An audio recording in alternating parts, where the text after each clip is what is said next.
right now, let's talk about Stanford. The tree is really what everybody is focusing on. Really did a lot of work digging in on sources this weekend on what was going to happen next, because we've gone into now a very quiet period, I think, on college football expansion.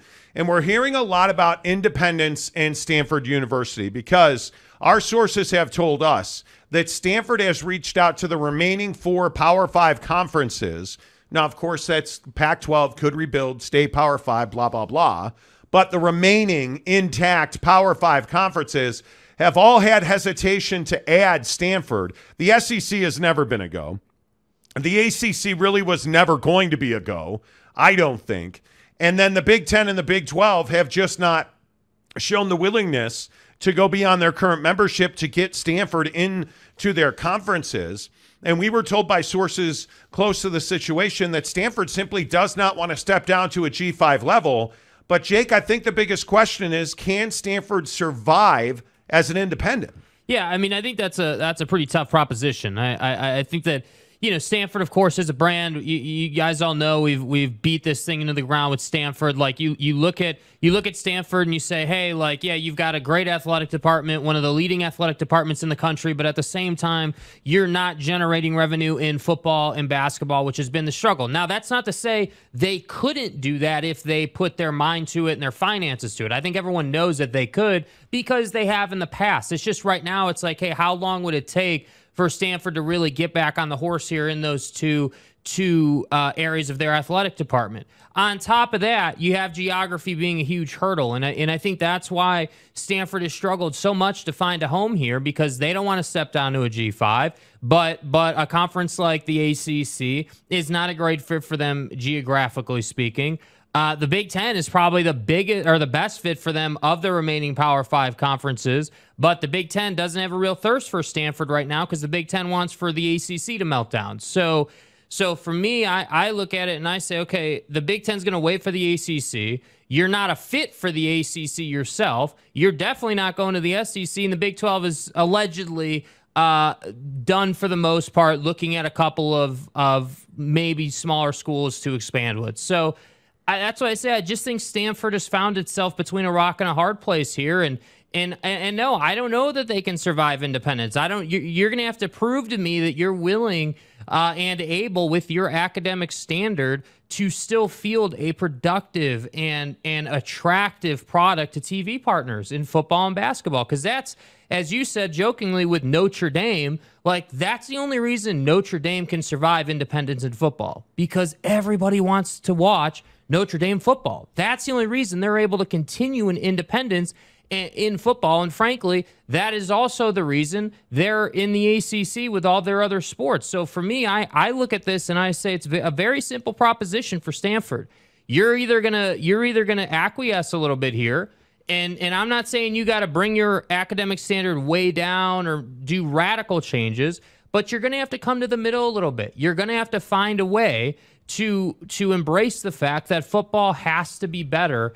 And football has to be better while your academics still stay at as close to a standard they are now. I think that's a very interesting question, because I know one of the things that's been bandied about Stanford is this idea that Stanford should not step down to a G5.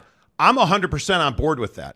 If I'm Stanford, I'm not going to the AAC, with all due respect to, Mike Oresco, who's done a great job as the commissioner of the AAC. He's really a guy, frankly, that the Pac-12 probably should have tried to poach when they whacked Larry Scott, here nor there. But my point is, the AAC is a fine conference, but it's a G5. It's not the money for Stanford. I want to remind you that Stanford has $1 billion sports endowment. They are never in any of our lifetimes going to have money trouble when it comes to sports. Their reach, their influence, the ability to spread the word about their academics as an institution. And you may think, hey, everybody knows Stanford's a great academic institution. Well, we all take for granted that everybody's got the internet, and trust me when I say they don't. And not everybody knows how great Stanford is. And I think Stanford's brand is incredibly valuable. Now, the questions that I have are, if you go independent, as we saw, over in Provo in the great state of Utah, you look at what BYU did as an independent, it was nothing short of miraculous. That team down south. Right? It's nothing short of miraculous what Tom Homo, the athletic director at BYU, did as an independent, the way he was able to schedule, the way that he was able to schedule big games, and they were able to win those big games with the honor code, with the church, with academics. It's not an easy way of life for a non-LDS student to come into Provo, Utah, and thrive on the field and the court. But BYU did it. And it's twice as difficult to do at Stanford. And I think it is going to be a hell of a challenge if you are the Cardinal to go independent. But, Jake, in my opinion, I think it's a mistake for them to go down to a G5. Yeah, I would agree it's a mistake to go down to a G5. I think you talk about all the money you make in academics, and obviously that money could be affected with that move. Not 100% sure on that, but again, when you change your power level, when you go from P5 to G5, that impacts a whole slew of things. I mean, you're talking about, not just academics, obviously athletics, like obviously funding, like there's a whole, it's just a massive, can of worms that gets opened up through that. And I think Stanford probably isn't looking to go that route. I think Stanford would like to find a home. I think if Stanford could justify flying kids across the country without an issue, they'd go to the ACC. But I don't think the ACC wants it. Yeah, I don't necessarily believe all these reports that the powers that be in the ACC don't want Stanford. I think what they don't want is a football program that is irrelevant in their conference. And so the question for me still comes back to I got to sit up now. They're irrelevant right now in football, dude. Back in the fighting Please position tell me how Stanford is relevant in football. Please, dude. Please. Get some dexterity in the biceps. I think the people in the ACC would love to add Stanford. I think they don't want to add Cal. And the people in the ACC don't want to be told what to do by those Catholics. A good buddy of mine who is a massive Duke fan. It's like, you Catholics. And I immediately said, well, I'm not Catholic. Yeah, but you're a Notre Dame fan. That makes you Catholic. Nobody wants to hear from you guys. You think you own the world. In God's name, image, and likeness. It is Notre Dame. And we are amazing. I didn't go there. I'm just a fan, frankly. Lou Holtz is my daddy. Anyway, the point is, Notre Dame is amazing, and they're powerful. And I wouldn't want them to tell me what to do either. I think those are the real issues. I think Stanford is the crown jewel of alignment remaining. I think Stanford is certainly better than Cal. And again, Cal's an amazing institution. They're terrible in athletics. I will again remind you, and this is where I need to kind of get the shoulder loose so I can punch you in the face and beat you over the head with it. Yeah. And that is that Stanford is, do you want to say it or should I say it? Oh, one of the best athletic departments in the country. They win games, not football or basketball, but they win a lot of games that don't make money. And they're amazing at swimming. They swim like fish. I mean, they shouldn't be the trees. They should be like the carp. They should be the Michael Phelps. We get it. And stuff. But there's not a conference in the country who wouldn't add, if it was just Stanford, if it was just the tree, that would be done already. Well, that's the issue, isn't it? But it's not. It's not. It's Stanford and Cal. And I think that is the major issue. And in my opinion, I think Cal is the bigger drag because Cal is the state of California. And I'm not trying to get all political, but who wants the state of California as their business partner? Well, seriously, if you look at the economics, if you look at the economics at Cal, they're an absolute disaster, right? The economics in the Pac-12, they're an absolute disaster. So those two things combined, what makes Cal attractive? The debt load from Memorial Stadium? It's not. And I think you put Stanford in a different category from that, just based on the fact that they're third in the country in academics, which makes your conference a ton more money because a rising tide raises all report cards. I'm for real. Right? Like they are for real. And I think that's something that you can say about Stanford. They make you money. They make you money in brand. They make you money in partnerships. They make you money in affluence. Like, for all of those reasons, whether they win a football game or not, and you don't have to subsidize them because they've got $1 billion endowment. There's a lot to like about Stanford. There's nothing to like about Cal. There's nothing to like about Washington State. Nothing. Nothing at all. So the oddball, again, continues to be the Beavers up in Corvallis, who are great. They just don't have any brand attraction, in my opinion. But the thing I think that we can't do is lump Cal and Stanford into the same conversation, which I think is what a lot of the people in the ACC are trying to do. Well, I think the tough part too is when you expand, you don't want to just add one. I think that's the hard part. Is like it is. You know, if in expansion you could be odd numbered, you know, like much like we talked about in the Big 12 for a time, then I think we're having a different conversation. But this is kind of what I mean when I say there's a lot of stuff working against Stanford. I mean, you know, the football and basketball mediocrity is just the surface. I mean, if that was all we were talking about, they'd be in the ACC right now. I think the geography, you know, not being able to add them alone and the other options not being great. But the geography is a big flipping deal, man. It is a big flipping deal, but at the same time, college athletics is going to have to find a way to grow up and figure it out. Like, if you're going to go to a 2 or 3 team conference setup, you're going to have to figure that out. Like, you are going to have to find a way to you know, I know the rich white guy up at the NCAA is, you know, really struggling with all those billions they're making, but maybe we could fork some out for the homies that are grinding on class and how much sleep did you get a lot of sleep last night? Yeah, dude, I'm just over it, bro. Well, I'm just over the NCAA, you know, like, I love it. The NCAA releases this statement on NIL. I think it was yesterday. Maybe it was Saturday. I can't remember. Talking all about NIL and the path forward, and we got to figure all this out. Notice they don't talk any word about realignment. Notice they don't talk any word about, hey, like, you know, we have schools that are being left out to dry here, and not just nobody schools, not just like little guy schools. But we're not going to talk about that. We're so focused on Shedeur Sanders and his S550 that, you know, we're distracted with that. We're not going to pay attention to Stanford and these other brands. We've always been a sports fandom in particular, and really as a population, but as sports fans, we've always been attracted to the bright, shiny objects. And that's what Shedeur and Dion and Prime at Colorado are. But I think there's got to be resolution in the next couple of weeks on Stanford, because I will remind you again that a year from now, I think they have 4 games scheduled or something like that a year from now. Like, Oregon State, Washington State, Cal, and Stanford are in a really terrible position, because I don't think there's any doubt that, at least from what our sources have told us, Oregon State and Washington State have an open invitation to join the Mountain West. But I think one of the issues is, what do you do here tactically? Like, what is the actual mechanics of putting those 2 leagues together? Because you obviously want to keep P5 status. The Pac-12 has 2 years to add 4 more schools at a minimum. So if you merge the Mountain West and the Pac-12, you would want to take the Mountain West and have it become the Pac-12. And I don't think there's anybody that would disagree. Gloria Nevarez is a commissioner in that league, and George Kliavkoff is off on his merry way. Facts. Right? I mean, there's nothing to talk about. But I think there is a lot of palm wringing, hand wringing. You know, there's a lot of sweat being wasted here over Washington State and Oregon State. They're going to the Mountain West.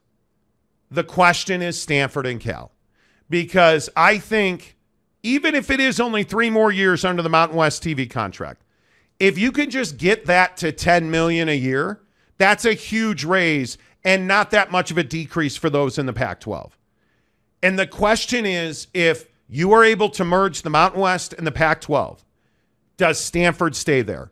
I would have to think they do. I'd have to think they do. Well, I mean, I think in that case, you have a good setup for Stanford. I think the only thing that remains is, where does the Apple deal play in a merger like that? Where does TV distribution with CBS Sports Network play? Right? Because I think the Apple deal's dead. Wow. And there's been a fascination with this. The Apple deal, as it was constructed, is dead. There's no way to keep that thing alive. I mean, honest to goodness. You lost 6 universities out of your conference. You've got 4 left.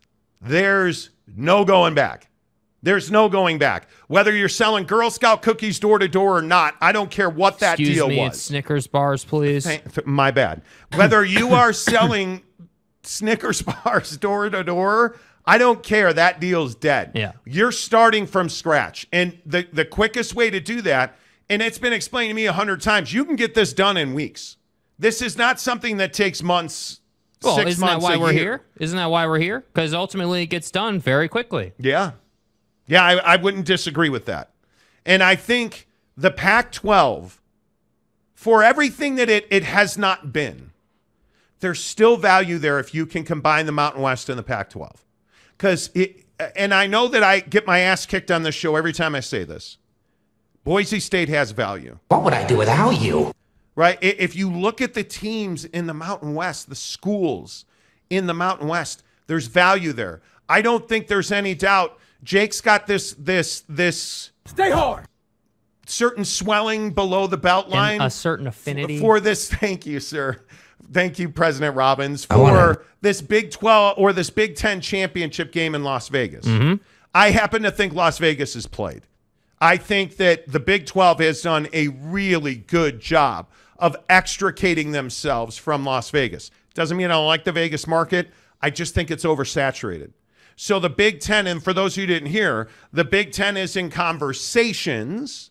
They have requested to submit a proposal to have the Big 10 championship game played at Allegiant Stadium in Las Vegas, the home of the Las Vegas Raiders, a year from December. Yeah. So I just think that's really played. I think it's oversaturated. There's little value there. You're a Big 10 brand. Are you telling me now that because you have a West Coast presence, all of a sudden you think you need to be in Las Vegas? Well, I think that's foolish. Well, I don't know that I would say it's foolish. I think the Big Ten, if this were to happen, right, if they were to do this deal and finalize it and fully commit to it, you know, I think the thought is like, yeah, we just added, 4 teams out west, so, we need to embrace that a little bit. How long has the Big Ten championship game not been out west? How long has the Big Ten not had a Pacific time zone, representation? Like, how long have you been that conference that's just in the Midwest, chilling and been, a 2-team conference? Like, I think the Big Ten, slowly but surely is trying to push, west. And when I saw it, I thought, honestly, like, I know the Pac-12 is not, the Pac-12 anymore, but I just thought it was so fitting. So let me get this right. First, we're going to go in and we're going to take 4-year schools over the course of 2 calendar years. Then, after your conference burns down, we're going to go ahead and we're going to set up our Big Ten championship game for football in Las Vegas, where your championship game was held. Come on, dude. This isn't an accident. As you said, Las Vegas is oversaturated. I agree with that. I don't think it makes it a bad town. Are they tipping their cap to USC and UCLA? Yeah, I think so. Because obviously, I mean, it doesn't take a geography major to understand that Las Vegas is a 3.5, 4-hour drive from Los Angeles. Right. So I don't think that's an issue.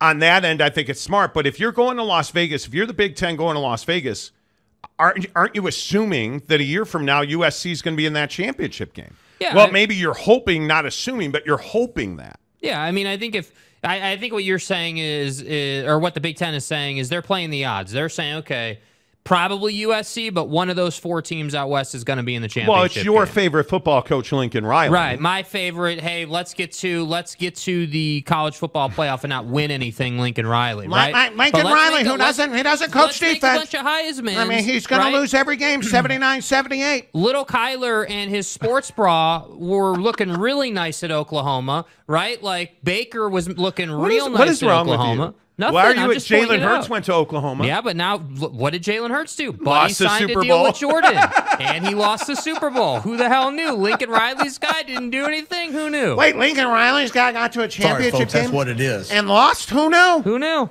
Damn defense probably wasn't good enough in Philly. Yeah. Maybe Lincoln should take some notes from Texas Tech. Damn, dude, you hate Lincoln Riley. I don't hate him. I'm just not going to say the guy's a winner. He can make Heisman Trophy winners. I don't He's hate not Lincoln Nick Saban. Riley. He's I'm not going to say anything Snart. nice about him. I'm not. He's got a no terrible. reset. He's got a terrible hairline. Yeah. And listen, Boomer Sooner and shit. I get it. Ain't ducking no smoke. But Jalen Hurts didn't win the Super Bowl. That's Lincoln Riley's fault. Kiss my butt. Lincoln, he blew out little verticality's knee ligament. That's Lincoln's fault. Nick Saban is a better man than you are. God, you hate Lincoln Riley. And I'm at the point on this show where I love your hate of Lincoln Riley. Yeah. I want you to know that. I do want you to know that. Now, you want me to say something nice? No. Go out and win the Big Ten. We'll have a different conversation. Now, when he wins the Big Ten, never. We'll have a different conversation about it. The dynasty is not over. Did you notice that Jalen Hurts lost in the Super Bowl and he plays at the Link, which is named after Lincoln Riley? It's not. That's a lie. But they do the Link. I probably tried to. Let's get your comments in here on the Monty Show talking college football. Coming up in about 5 minutes, I do want to throw Jim Harbaugh in here in the AP Top 25 as well. But you guys power the show. Thank you so much for watching the show. Let's see. Did we get over 23,000 subscribers? You guys, we were at 22,999. And in fact, we did 23,022. Thank you for not leaving me hanging. Let's go. Congratulations. Your favorite talk show is now over 23,000 subscribers on YouTube. Thank you very much for that. Let's get your thoughts in here. Cleveland rocks for $10. Hello, Cleveland. How's your washcloth business these days? Greetings from sweltering Florida. What are you, nuts? Thank God you were on from 5 to 8 because we are stuck inside with the AC on. The Pack is a great example of pride goeth before the fall. Prayers to Hawaii. Yeah, seriously. Dude, you ain't even playing. Seriously. Did you see what Jeff Bezos and his new honey did? No. I believe they donated $100 million to Maui. Good. So, good job by Jeff Bezos. And the situation in Maui, I know everybody knows about it, but unbelievable. Jake Allison, Porque no los dos. I don't know what that means. Chelsea wilding like they got Stanford money. Up the Blues. Go Pokes. Up the Blues. He's not I think Chelsea paid $145 million for no. He's not $100 million player. Don't get me started. I'm a huge Chelsea football fan. Don't get me started. Tom Droopy Johnson Dean. Long weekend, Tom. Johnson. Did you do squats this weekend like Mrs. Monty wants? I did. I did do a little bit of leg work as I was up at Canyons Golf. Dude, I had a rough couple of rounds. I shot an 84 on Saturday and an 88 on Sunday. I like how that's a rough couple of rounds for you, bro. The driver's just not consistent enough. And there's nothing. I'm not a good golfer. My handicap is all the way up to 12 now. I had it down to 11.5, and it's back to 12. Mm-hmm. Just a rough weekend. Ty Hendricks for $5. Let's go, boys. Still loving the show after realignment. I appreciate the atmosphere you create with the program. Thanks, Ty. Appreciate you being here. I appreciate you, Ty. Brandon Butler, a member for 7 months, you stud. Damn, bro. Love you. Notre Dame is college football. If the conferences, they have 2 conference games every season they can grab. Notre Dame is going to be just fine. Stanford, not so much. Precisely. Notre Dame, and again, I think you guys know that I'm a massive Notre Dame fan. Grew up in Chicago. Rick Meyer and Rocket Ishmael. Stay hard. And I love it. I love Notre Dame football. They're only joining a conference if they run out of money. They won't. NBC's going to do a $75 million deal with them. If they don't have a seat at the college football playoff table, they do. If they can't schedule. And so far, scheduling games for Notre Dame has not been a problem. Now, I say that now, but what about in 5 years? If Notre Dame doesn't join a conference as a football team, in 5 years, because I am of the belief, based on people I've talked to in college sports, the norm in college football is going to be 10 conference games. When everybody gets to 20 teams in each of the P4 remaining conferences, 10 conference games will be the minimum. You know. And then you're going to add independent USC in the Big Ten, who Jake hates Lincoln Riley, but USC in the Big Ten. You think they want to play 10 Big Ten games and then play Notre Dame?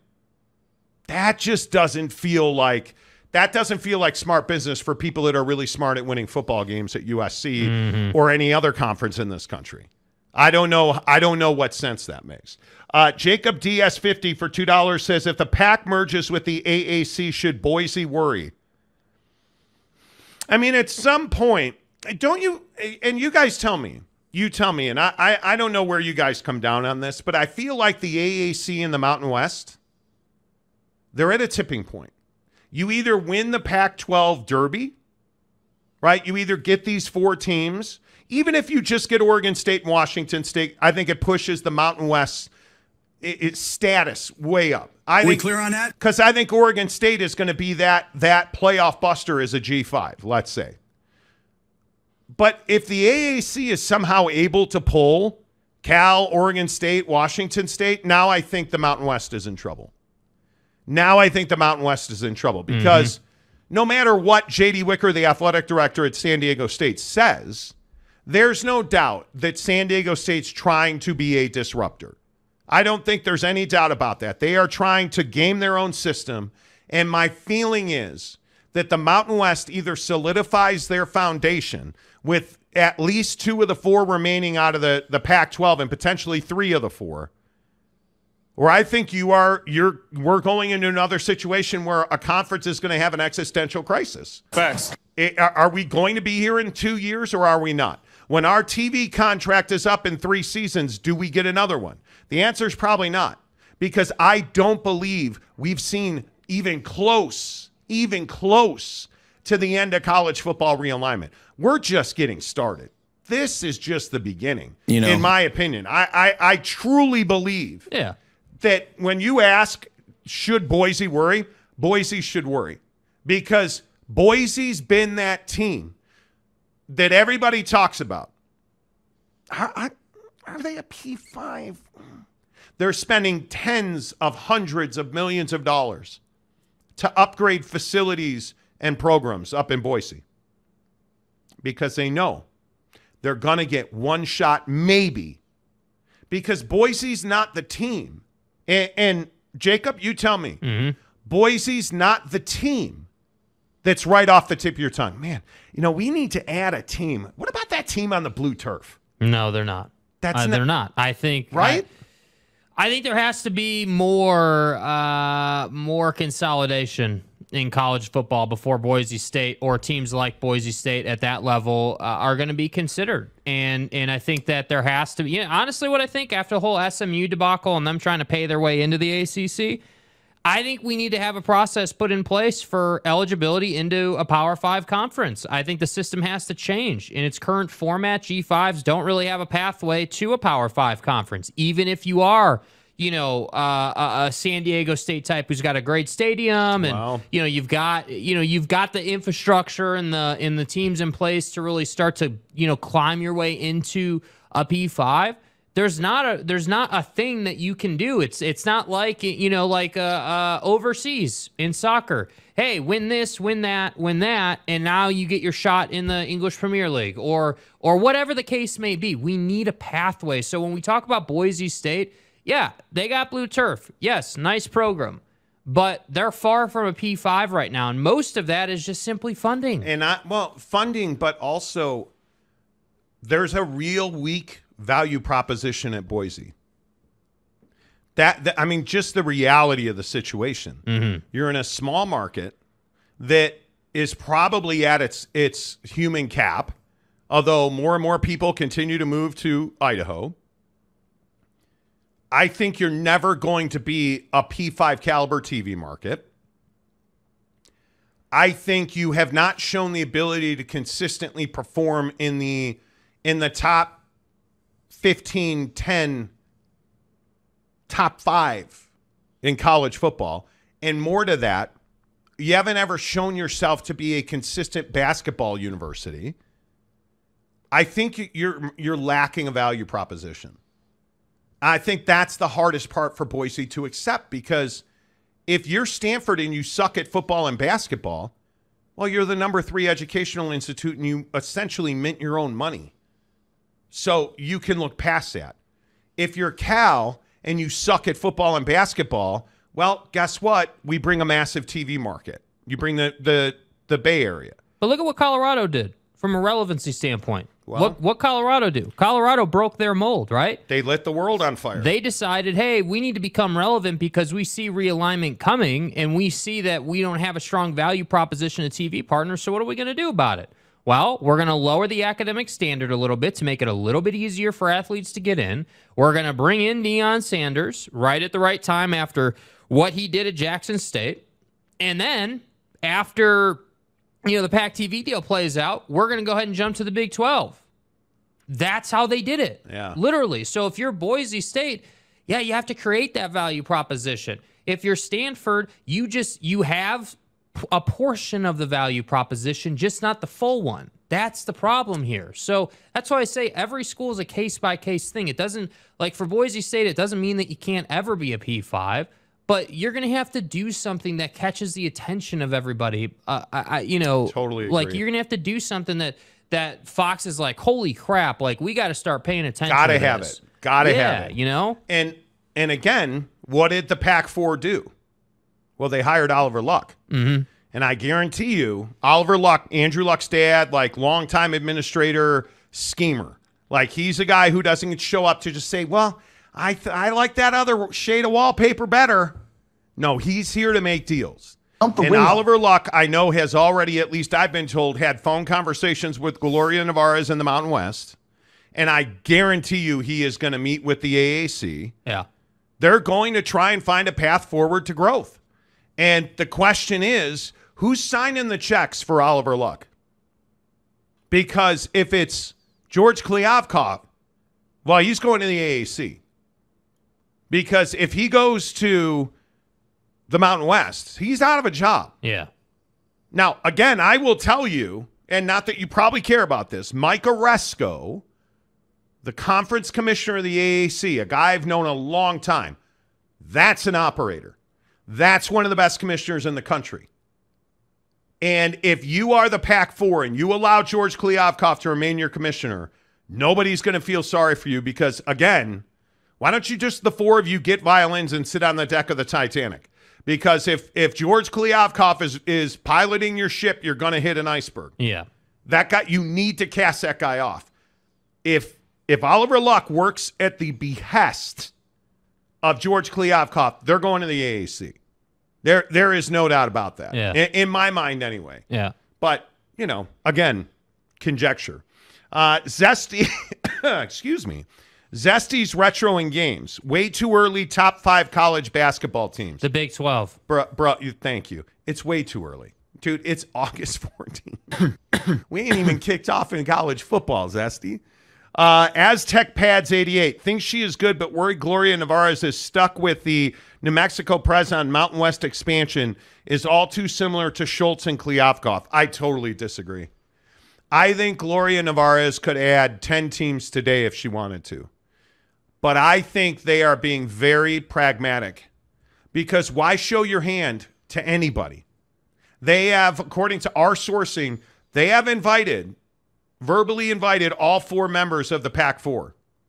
They have made no traction with Stanford.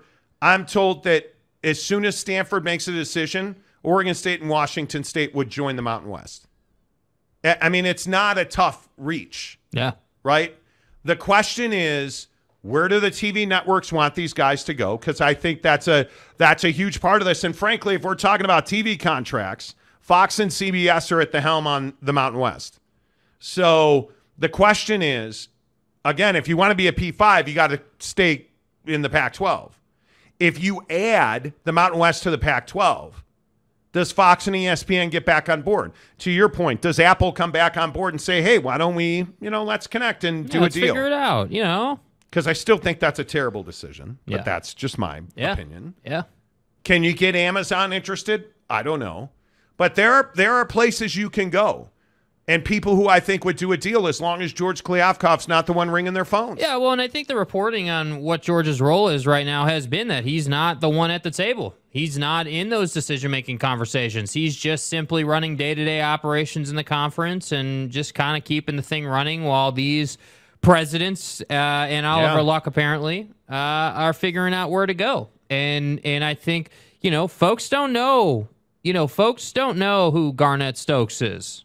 No idea who that is, right? What does he do? Yeah, I had someone email me, right, and say, hey, yeah, you should reach out to Garnett Stokes. He is the one in charge of these conversations. Never mind that Garnett Stokes is a woman, and a damn fine one at that. Very accomplished, big time in the psychology world, like is incredibly smart. So I just think that people don't know who this person is. They know who Gloria is, but they have no idea who Garnett is. Outside of the Mountain West, why would you care? Why would you care? Well, I think now you need to care. New Mexico, but New Mexico is. But it's not about New Mexico, right? It's about the direction of the Mountain West, because now, if 6 months ago I said, hey, dude, Garnett Stokes, Mountain West direction. Yeah, who cares? Who cares? None of us care. It's the Mountain West. But now we have to care, because now a Power 5 conference has been decimated and the Mountain West is in a pretty powerful position. Yep. Don't forget, we're giving away tickets to see Oregon and Texas Tech September 9th in Lubbock. And by the way, I should note, what did Texas Tech announce on Thursday? I think it was, or Friday? Yeah, so this game, Oregon and Texas Tech, you can win tickets to. By going and getting bucked up product and sending us pictures and, again, creativity. Yeah, Texas Tech announced that it's sold out, bro.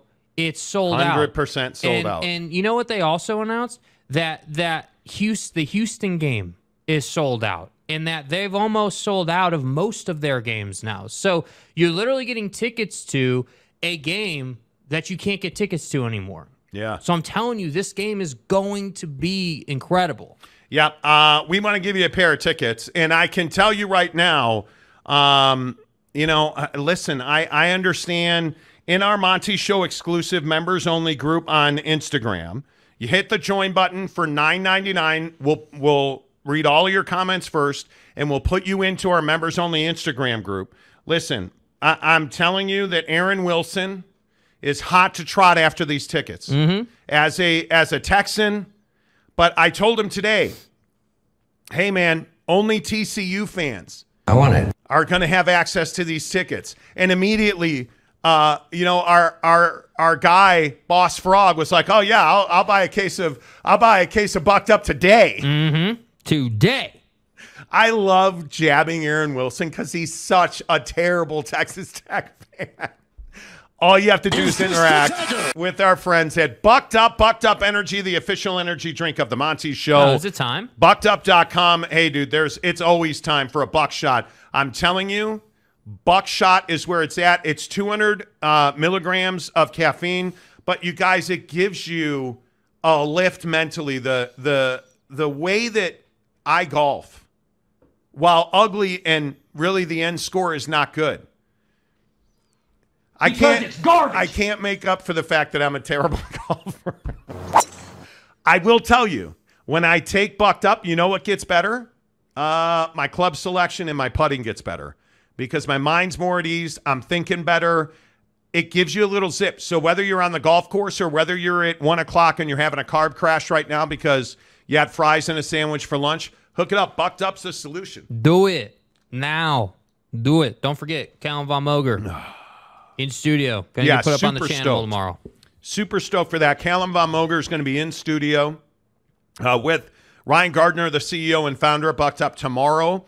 We're going to have Callum's an incredible story. We're going to have a good long-ranging conversation with them. So I'm really looking forward to that. BuckedUp.com. Use the promo code Monty25, or excuse me, Monty20 to get 20% off at checkout at BuckedUp.com. But all you have to do to win these tickets that we're going to announce on Friday, all you have to do, interact with Bucked Up. Send me a picture you drinking a Bucked Up energy drink. Send me a picture that you ordered online using the promo code Monty20 or not. It's up to you. You pay them 20% more. It's up to you. Any interaction with Bucked Up, that's how you enter to win. Everybody but Aaron Wilson has a chance to win one of the hottest set of tickets in town.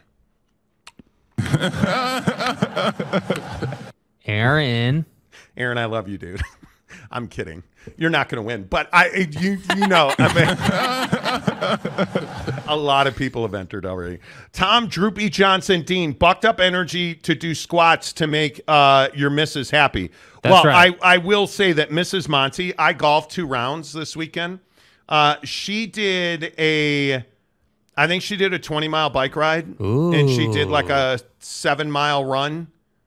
Did a bunch of swimming. It's ridiculous. Stud. She's training for a race. It's terrible.